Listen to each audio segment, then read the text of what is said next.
അന്വേഷണത്തിൽ ഇപ്പോൾ ഉള്ള അന്വേഷണത്തിൽ എനിക്ക് പൂർണ്ണമായ തൃപ്തിയാണ്. ഇപ്പോൾ മകളുടെ മൊഴി നൽകുന്നതിന് വേണ്ടി മജിസ്ട്രേറ്റിന് മുന്നിൽ അതിനുവേണ്ടിയാണ് ഞങ്ങൾ ഇവിടെ വന്നിരിക്കുന്നത്. ഇപ്പോൾ ആ മൊഴിയെടുപ്പ് നടന്നുകൊണ്ടിരിക്കുകയാണ്. അതെപ്പോൾ തീരുമെന്ന് എനിക്ക് പറയാൻ പറ്റത്തില്ല. അതിൽ ഉറച്ചു നിൽക്കുന്നുണ്ട്. കാരണം ഇവനൊരു വിവാഹം നടത്തിയവനാണല്ലോ. അത് ഡിവോഴ്സായിട്ടില്ല. അത് മറച്ചു വെച്ചുകൊണ്ട് എൻ്റെ മകളെ വിവാഹം കഴിക്കുകയാണ് ചെയ്തിരിക്കുന്നത്. അതുകൊണ്ട് ഒരു വിവാഹ തട്ടിപ്പാണല്ലോ നടന്നിരിക്കുന്നത്. അതേപോലെ തന്നെ ഈ സ്ത്രീധനത്തിൻ്റെ കാര്യത്തിൽ എന്ന് പറഞ്ഞാൽ തൃപ്തിക്കുറവുണ്ട് അമ്മയ്ക്കും പ്രത്യേകിച്ച് പെങ്ങൾക്കൊക്കെ ഉണ്ട് എന്നുള്ളതാണ് മകളോട് പറഞ്ഞിരിക്കുന്നത്. അപ്പോൾ അതൊക്കെ കാരണം ക്രൂരമായിട്ടുള്ള മർദ്ദനം, വിവാഹ തട്ടിപ്പ്, ഇതൊക്കെ സമഗ്രമായിട്ട് അന്വേഷിച്ച് അതോടൊപ്പം തന്നെ ഇവന്റെ ബാക്ക്ഗ്രൗണ്ട് കൂടി അന്വേഷിക്കണം എന്നുള്ളതാണ്. ഇപ്പോൾ ജർമ്മനിയിൽ ഉണ്ട് എന്ന് പറയുന്നു. പോലീസ് അങ്ങനെയാണ് സ്ഥിരീകരിച്ചിരിക്കുന്നത്. എന്നോട് പറഞ്ഞിട്ടുള്ളതും അങ്ങനെ തന്നെയാണ്. ഏതായാലും ജർമ്മനിയിൽ നിന്ന് ഇന്റർപോളിന്റെ സഹായത്തോടു കൂടി ഇവരെ പിടികൂടും എന്നാണ് പോലീസിന്റെ ഭാഗത്തു നിന്ന് അറിയിച്ചിരിക്കുന്നത്.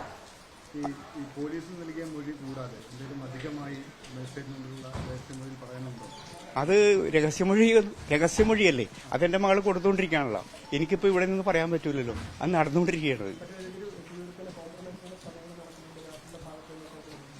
രാഹുലിന്റെ ഭാഗത്തു നിന്ന് അങ്ങനെ ഒരു കോംപ്രമൈസ് നടക്കുന്നുണ്ടോ എന്ന് എനിക്കറിയില്ല. ഏതായാലും അവൻ ഫോൺ ചെയ്തിട്ടുണ്ട്, അമ്മയ്ക്ക് ഒക്കെ ഫോൺ ചെയ്തിട്ടുണ്ട്. പക്ഷെ ഫോൺ എടുത്തില്ല.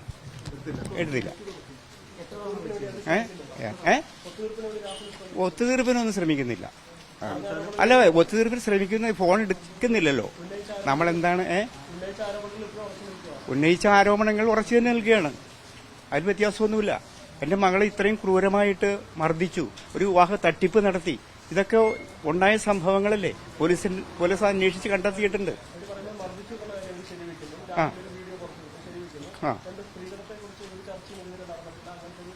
അതവര് പറയണല്ലേ. അതാണ് സ്ത്രീധനത്തെ സംബന്ധിച്ച് ഈ അമ്മയും മകളും പലപ്പോഴും ഇങ്ങനെ പറയാറുണ്ട് പോരാന്നുള്ള രീതിയിൽ. അതാണ് അതിന്റെ പേരിൽ ഇത്രയും ക്രൂരമായിട്ട് മർദ്ദിക്കുക എന്ന് പറയുന്നത്. മാത്രമല്ല, ഒരു വിവാഹം നടത്തിയവനോ ഡിവോഴ്സ് ചെയ്യാതെയല്ല വിവാഹ തട്ടിപ്പല്ല നടത്തിയിരിക്കുന്നത്. അതുകൊണ്ട് ഇത് മറ്റൊരു കുട്ടികൾക്കും ഇത് സംഭവിക്കരുത് എന്ന് മനസ്സിലാക്കിയിട്ടാണ് ഞാനിത് പുറത്തുവിട്ടത്. അതിൽ നിങ്ങൾ നന്നായിട്ട് സഹായിച്ചിട്ടുണ്ട് മാധ്യമങ്ങളിൽ. എനിക്കും എന്റെ കുടുംബത്തോടും നിങ്ങളോട് നിസ്സീമമായിട്ടുള്ള നന്ദിയുണ്ട്. അതോടൊപ്പം തന്നെ പോലീസ് മേധാവികൾ, ACP, കമ്മീഷണർ, അത് കോഴിക്കോട് IG, ഇവരൊക്കെ എന്നെ വിളിച്ച് ആശ്വസിപ്പിച്ചിട്ടുണ്ട്. അവർ ഉചിതമായ നല്ല രീതിയിലുള്ള നടപടികളാണ് നടത്തിക്കൊണ്ടിരിക്കുന്നത് ഇപ്പോഴും. അതേപോലെ തന്നെ മുഖ്യമന്ത്രിയും ഗവൺമെന്റും വളരെ നല്ല രീതിയിൽ, പ്രതിപക്ഷ നേതാവ് ഉൾപ്പെടെ എന്നെ വിളിച്ചിരുന്നു. വനിതാ കമ്മീഷൻ ചെയർമാൻ, യുവജന കമ്മീഷൻ ചെയർമാൻ, അങ്ങനെ ഒരുപാട് സ്ഥാപനങ്ങൾ, അതിലെ മേധാവികൾ വിളിച്ച് ഞങ്ങൾ സാന്ത്വനപ്പെടുത്തിയിട്ടുണ്ട്. അവരോടുള്ള നിസ്സീമമായ നന്ദി, നിങ്ങളോടുള്ള നന്ദി ഈ സന്ദർഭത്തിൽ ഞാനും എന്റെ കുടുംബവും. നീതി തീർച്ചയായിട്ടും കിട്ടും. കാരണം സത്യസന്ധരായിട്ടുള്ള പോലീസ് ഉദ്യോഗസ്ഥരാണ് അന്വേഷിക്കുന്നത്. എനിക്കതിൽ പരിപൂർണമായ വിശ്വാസമുണ്ട്. ഇന്നും കൂടി ഞാൻ ACPനെ കണ്ടതാണ്. ആ ACP ആ രീതിയിലാണ് എന്നോട് സംസാരിച്ചത്. അതുകൊണ്ട് എനിക്ക് ഭയങ്കരമായിട്ട് തൃപ്തി ഇതിലുണ്ട്. നല്ല രീതിയിൽ ഇത് പോകും എന്ന് വിശ്വാസമുണ്ട്.